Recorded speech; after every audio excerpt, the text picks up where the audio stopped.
আজ তোমাদের জন্য নিয়ে আসলাম নতুন একটা রেসিপি। মাংসের মতন খেতে, কিন্তু মাংস নয়। অনেকেই হয়তো এই মাছটা খেয়ে থাকো, বা হয়তো অনেকে এর নামই জানে না। আজ রান্না করব শঙ্কর মাছ। এখানে আছে প্রায় 600 গ্রাম মতন মাছ, আমাদের বাড়ির জন্য একদম যথেষ্ট। এই মাছ কিন্তু রান্না করতে হয় পুরো মাংসের মতন। তার জন্যই প্রথমে আলু আর পেঁয়াজ ভালো করে লাল লাল করে ভেজে নিয়েছি, সাথে গরম মশলা আর তেজপাতা ফোড়নও দিয়েছিলাম।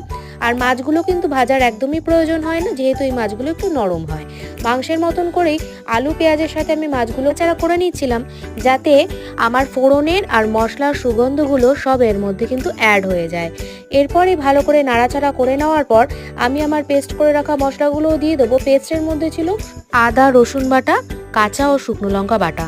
তাছাড়াও তোমরা জিরের গুঁড়ো এবং ধনের গুঁড়োও কিন্তু দিতে পারো, যেহেতু এই মাছটা থেকে অন্যান্য মাছের তুলনায় একটা অন্য রকমের গন্ধ বের হয়, যার কারণে একটু গন্ধযুক্ত হয় বলে এই মাছটার মধ্যে আমরা আদা